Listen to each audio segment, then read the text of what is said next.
So growing up, I grew up in Loudoun County until I was 13. I had a great childhood. I mean, great childhood.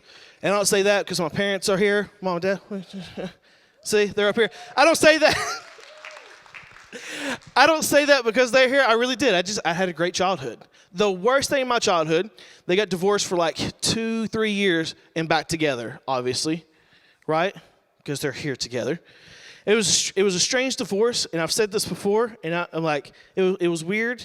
Okay, we still did holidays together. We still did family vacations together. Like, we were still a family, okay? That was the worst thing that happened to me as a child. I was into sports.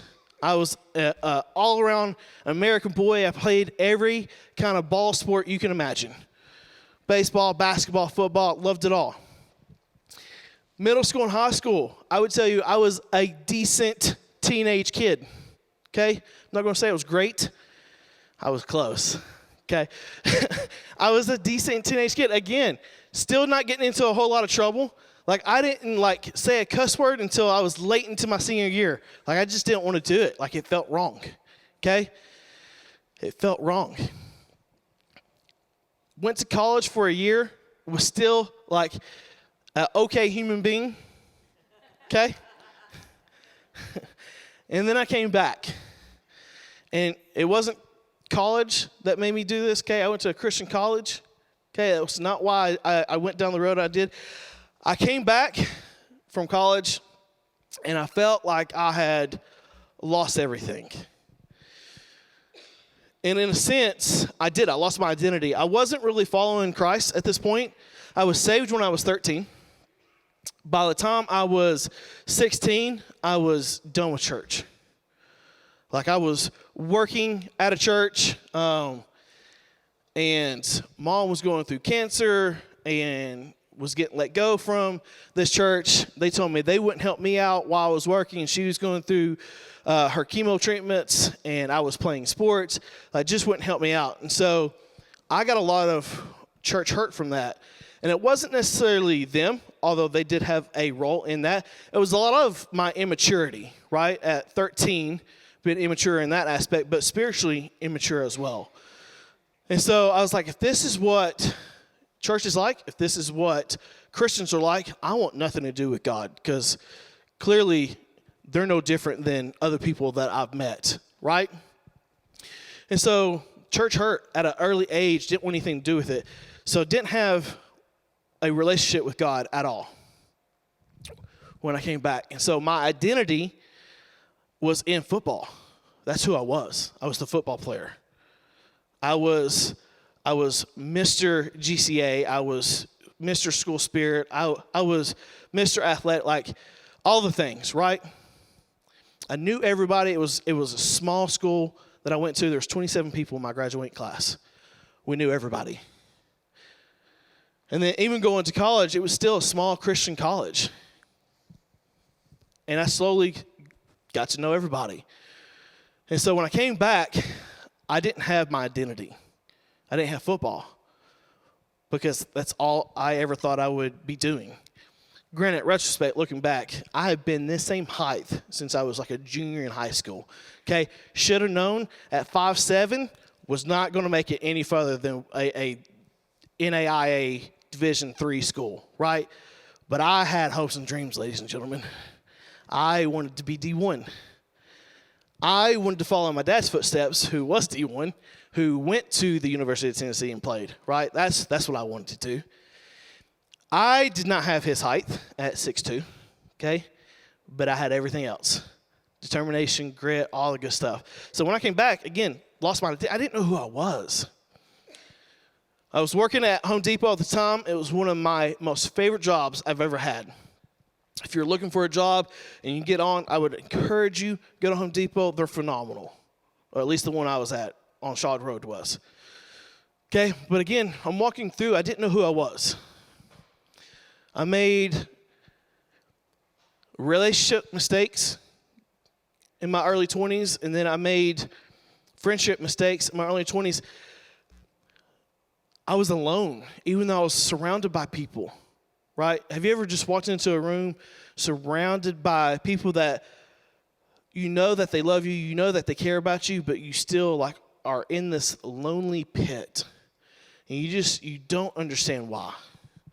That's where I was. I had friendships, like still knew all my high school buddies. We still hung out every weekend.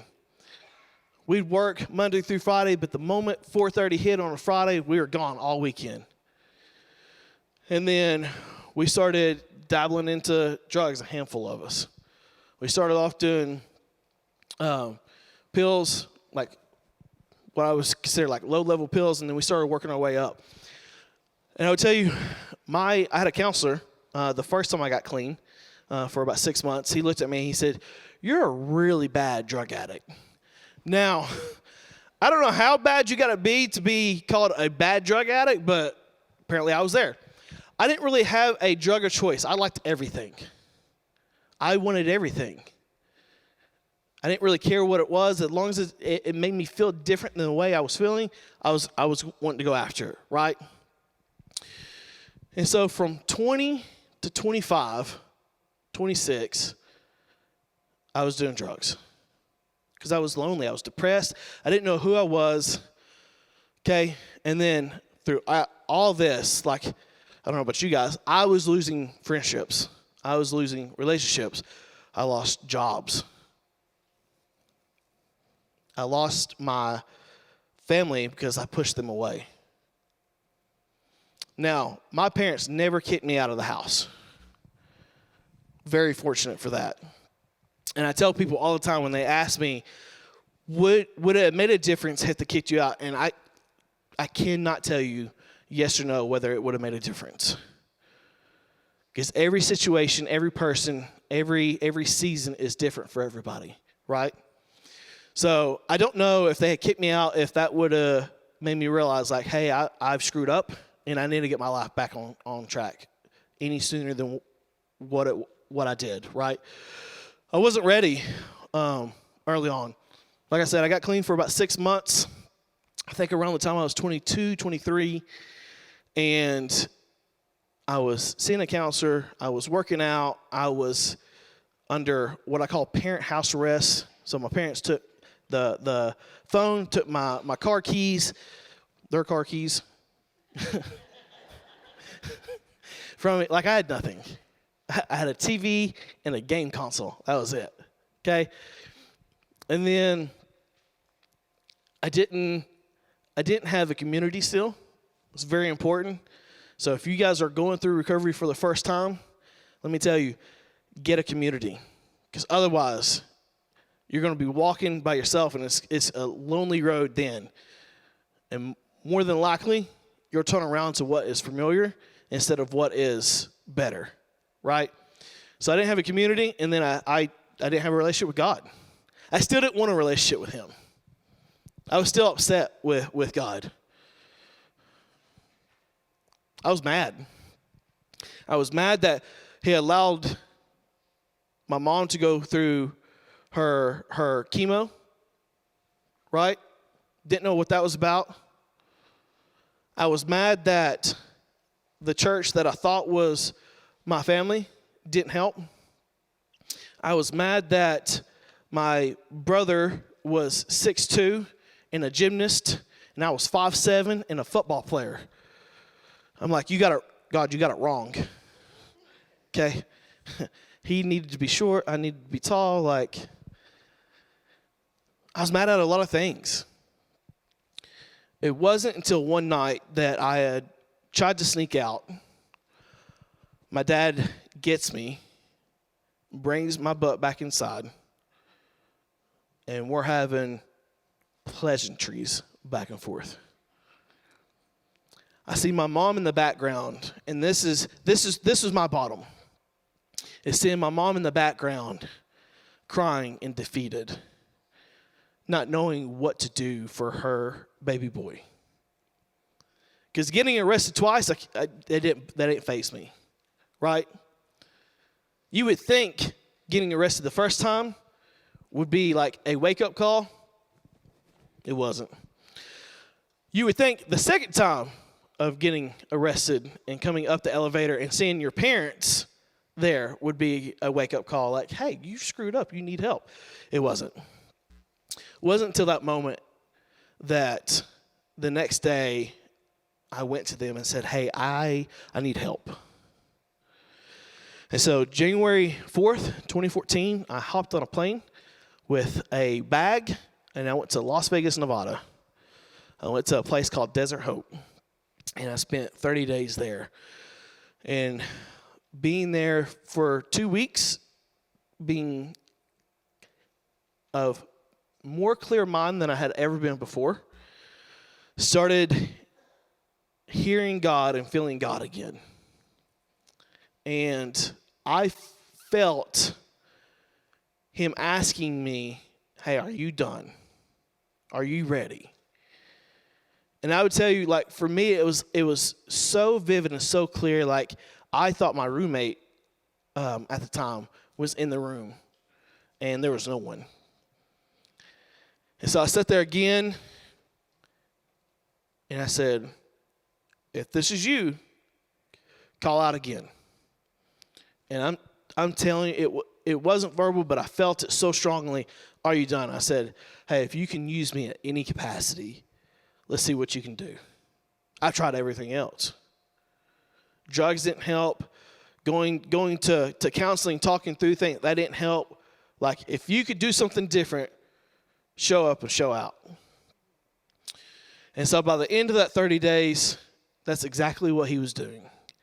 My best friend from high school, his mom and my mom ran into each other at the store.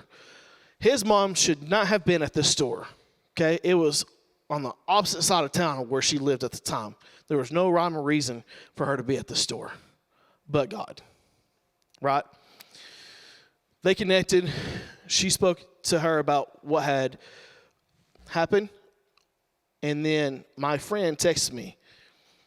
He said, hey, when you're back, call me. And that was the message I got when I landed February 9th, 2014. February 3rd, I texted him. I said, hey, I'm back. He's like, cool. He's like, I'm going to pick you up tomorrow. We're going to church. Now, ladies and gentlemen, I don't know about you guys. I was not ready to dive back into church when I first got back. That was the last thing I wanted to do. Okay?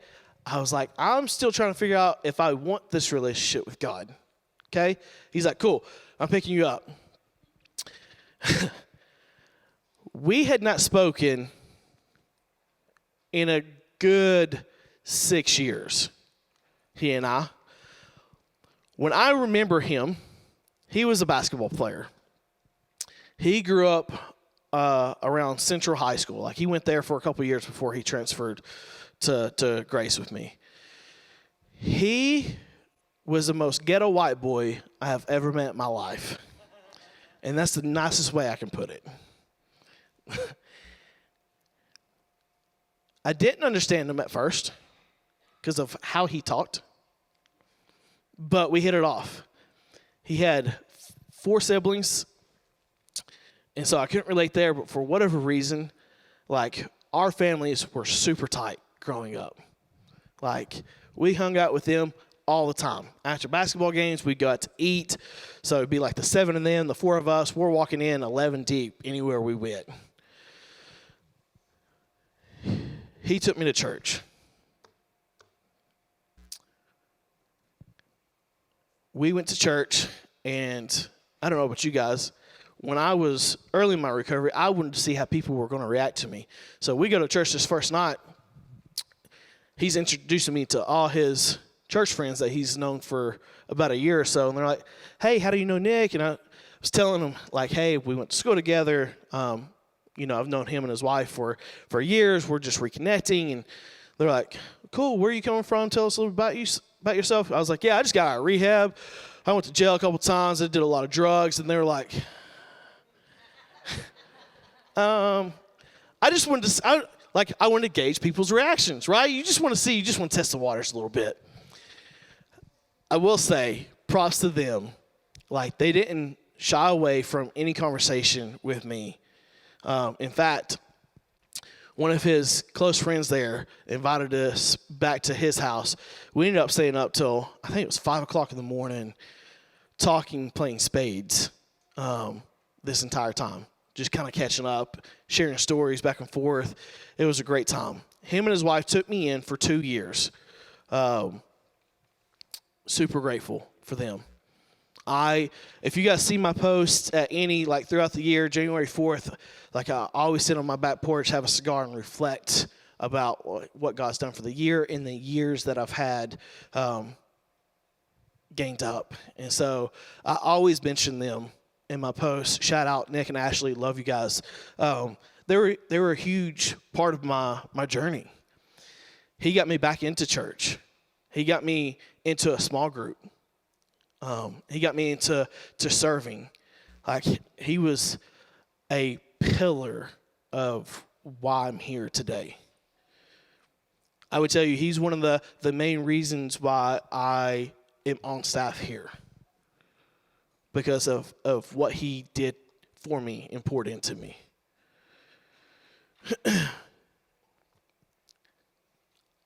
I don't know if he wasn't there quite where I would be. But this is going back to, but God, right? Because God knew exactly what I needed when I got back. He knew I needed a community because I didn't have that. He knew I needed to go to church because I wasn't going. He knew exactly what I needed the moment I got back. That first week, going to different Celebrate Recoveries and different meetings around here, I just never found one that seemed to fit. I would walk in and, I don't know, people didn't seem joyful, people didn't seem happy, and the handful of meetings I went to out in Las Vegas, whether it was AA or NA or CR, it didn't matter. People always seemed happy to be there. And so that's what I was looking for when I came back. I would tell you, February 10th, 2014, I walked in these doors here, and I turned around to my parents, and I said, this place feels different. I'm home. So I started serving here for 6 months. I found my community. I found groups. And I would tell you, from year 1 to year 2, I was in a group in greeting at the front door. They put me in resources when we had resources at the time. They had me counting money and taking people's money, and I was like, you guys are crazy.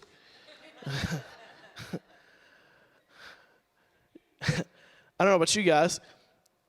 Not so much anymore. Still have a tendency. My first thought is always wrong, okay? And so when I got money, I was like, well, what can I do with this? Especially for the first 6 months, because your boy didn't have a job for the first 6 months he was back from rehab. So I'm like, I there's stuff that I want. Not like drugs, but there's like, I need energy drinks. Okay, I was still dipping at the time. I'm like, I got to get a log so I can have some for the week, right? Like I got needs, and they won't know. I didn't. Okay, fought that urge, worked my way up, started leading the group. Robert Bruce was over it at the time, brought me into the leadership fold of everything and started kind of mentoring me. You guys have heard me talk about Chad and how Chad kind of raised me up as well. And then I told R2B, he's like, hey, they're looking for someone. I said, I want to do it. I know what that looks like.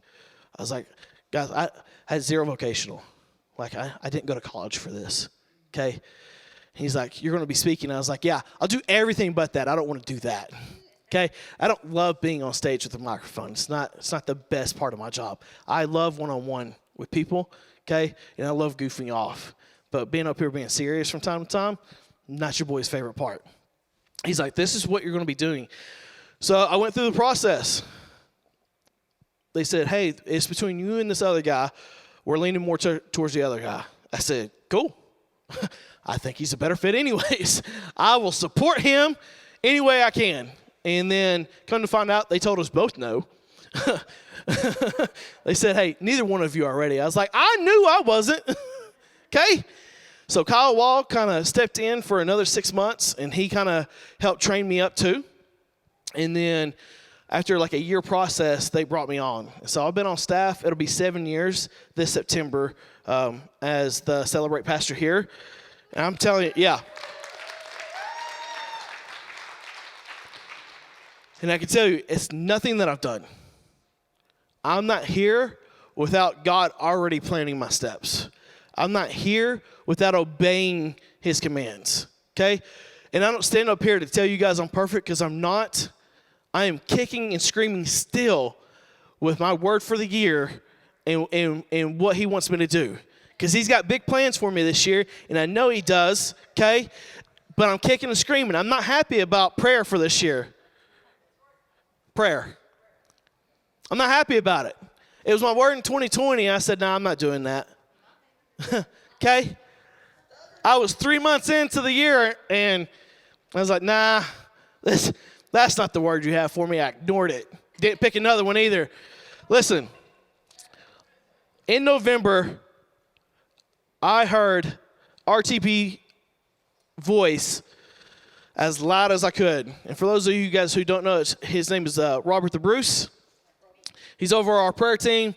He's a great guy, okay? He's a great guy. Heard his voice clear as day, and he's told me, and he's told other people several times, he's like, hey, whatever the Holy Spirit told you to do last time that you didn't do, you have to go back and do that in order to move forward. And so, clear as day, heard Robert's voice, and I'm like, God, I'm not going back to prayer. Like, we've already walked past this. We've already gone through 21, 22, and 23. We're 3 years past this, God. He goes, cool, we're going to do prayer because I got something planned for you. So here we are, 29 days into the year, and I'm like, I don't want to do it. Listen, guys, I'm doing it. I'm not happy about doing it, okay? But listen, the reason I can have that relationship with God, the reason I can kick and scream, one, I know who God is. We have a relationship, he and I. He loves me unconditionally, even though I screwed up. Even though still today, I still screw up, okay? I don't stand up here with a microphone telling you I'm perfect, because I'm not. I got 5 little ones that'll tell you he's not the best. I got a wife that'll tell you that I'm stubborn as all get out. I get it honestly, okay? It's not from my father.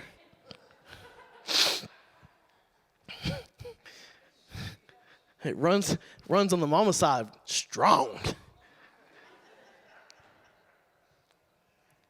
Guys, I've been married, it'll be 7 years this December, to a woman who, yes, to a woman who God had handpicked for me. My mom knew before I did. I called her and said, hey, I'm gonna go look at a ring. I'm gonna ask this lady to marry me. She goes, oh, I know. Mamas always know, okay? You can't hide nothing from mamas. She knows. Guys, everything that I have now, everything that I am, good or bad, is all because of obedience to God, okay? I'm not here otherwise. I don't know where I'm at. I couldn't tell you whether I'd be 6 feet under or in jail or doing something else. But I know without a shadow of a doubt that I'm here for a reason. I have a purpose here. Because if I didn't, I'm telling you right now, I'm not standing on the stage with a microphone in my hand. Okay? If that's you tonight, you want to walk into that relationship with God. You're like, hey, I don't know anything about God. But if he can change that person on stage, surely he can change me. And I can tell you without a shadow of a doubt, he's already working on you. Otherwise, you wouldn't be here tonight.